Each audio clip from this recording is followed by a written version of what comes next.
সংসারের বেশিরভাগ জিনিস হচ্ছে আমার শাশুড়ি মায়ের, তার মধ্যে এই ছোটো হামানদিস্তাটা আমার ভীষণ প্রিয়। এটা আমার অনেক কাজে লাগে। তো আজকে না চিকেন রান্নাটা করছি, দেখো ভীষণ ভালো লাগবে এটা। আচ্ছা, এগুলো হচ্ছে সবই হচ্ছে হাড় ছাড়া যে সলিড পিসগুলো হয় সেইটা। আচ্ছা, কিছু গোলমরিচ আমি এই হামানদিস্তের মধ্যে একটু গুঁড়ো করে নিয়েছি, সেইটা আমি চিকেনের মধ্যে দিয়ে দিলাম। দিয়ে এবারে দেখো এই যে আদা আর কয়েকটা রসুন আমি এর মধ্যে বাটা করে নেব, নিয়ে সেটাও আমি এই চিকেনের মধ্যেই দিয়ে দেবো। দিয়ে এটাকে ভালো করে একটু মেখে নিতে হবে। জাস্ট এটাকে 1 ঘন্টা ম্যারিনেট করে রাখলেই হবে, একটু বেশি সময় হলেও কোনো অসুবিধা নেই। এরপরে আমি একটু নুন দিয়ে দিলাম। নুন দিয়ে এই চিকেনটা আমি 1 ঘন্টা মতন ম্যারিনেট করে রেখে দেবো, কারণ আমার হাতে খুবই সময় কম ছিল। এখানে টক দই আছে, মোটামুটি এই টক দইটা 300 থেকে 350 গ্রাম মতন হবে, কি 400 হবে।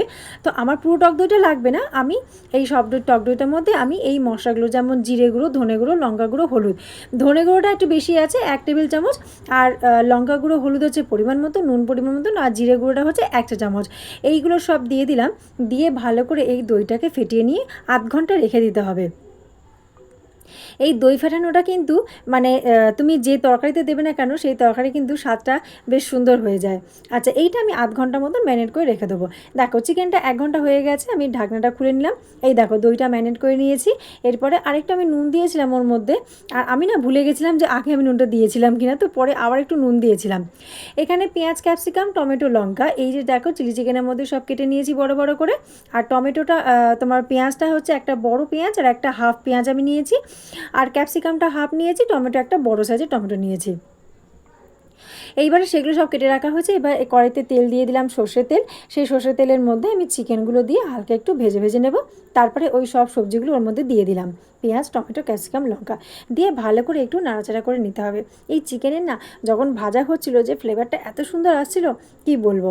তো যখন এই যে ভাজা ভাজা হালকা ভাজা ভাজা হয়ে আসবে, তখন কি করব, ওই দইটা আমি খানিকটা দিলাম, পুরোটা আমার লাগলো না, কারণ চিকেনটা তো আমার বেশি একটা নেই, সেই জন্য আমি পুরো দইটা দিলাম না। ওই দইটা আমার অন্য কাজেও লেগে যাবে। তো খানিকটা দই দিলাম, দিয়ে আমি ওটাকে একটু হালকা আমি মিডিয়াম থেকে লো ফ্লেমে ফুটতে দেবো। দেখো এরকম দই থেকে যখন তেলটা ছেড়ে আসবে, তখন আমি কি করব, ওই যে থালায় ম্যারিনেট করে রেখেছিলাম সেই থালায় থেকে অল্প জল দেবো, দিয়ে আমি চিকেনটার মধ্যে দিয়ে দেবো। দেখো কোনো কিছুই কিন্তু একদম ডুবুডুবু হয়ে যায়নি, একটু ওপরে ভেসে ভেসে রয়েছে। সেই অবস্থায় আমি জল দেবো, এবার ঢেকে দেবো, দিয়ে আমি মিডিয়াম টু লো ফ্লেমে ফুটতে দেবো। এবারে ওপর দিয়ে ছড়িয়ে দেবো হচ্ছে হালকা করে গরম মশলার গুঁড়ো। গুঁড়োটা দেওয়ার পরে আমি বেশিক্ষণ আর ফোটাবো না, একটু নাড়াচাড়া করে নিয়ে ওটাকে আবার ঢেকে গ্যাসটা বন্ধ করে দিয়ে আমি রেখে দেবো। দেখো চিকেনটা দেখেছো কি সুন্দর কালার, আর খেতেও না খুব সুন্দর হয়েছিল। তোমরা প্লিজ একবার এইভাবে বানিয়ে খেয়েও, ভালো লাগবে। তো কেমন লাগলো অবশ্যই আমাকে কমেন্ট করে জানাবে, লাইক করো, শেয়ার করো। ভালো লাগলে চ্যানেলটিকে সাবস্ক্রাইব করে পাশে থাকার অনুরোধ রইল। আজকের মতন টাটা, বাই বাই। আবার আসবো নতুন কোনো ভিডিও নিয়ে তোমাদের সাথে শেয়ার করতে। টাটা।